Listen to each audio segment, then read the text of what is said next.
Hello everyone and welcome back to another video from Wake&Tech. In this video, I'm going to show you how to change your name within your Instacart account. So let's get started right away.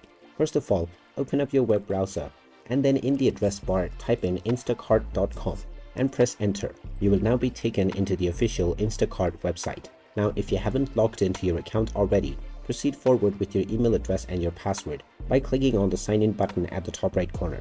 After logging in, you will end up within your home page. From here, click on account at the bottom left corner and then click on your account settings. This will then take you into your account settings page, from which underneath personal information you will see your username. Click on the change button alongside this and now you will be asked to enter your first and your last name.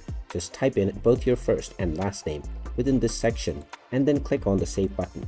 And now your username has successfully been changed within your Instacart account, and you can come back to this page and change your name as many times as you wish. And there you have it. That is how easy it is to change your username on your Instacart account. If you find this video helpful, make sure you hit that like button and subscribe to our channel if you haven't done so already. Also ring that notification bell to never miss another update from us.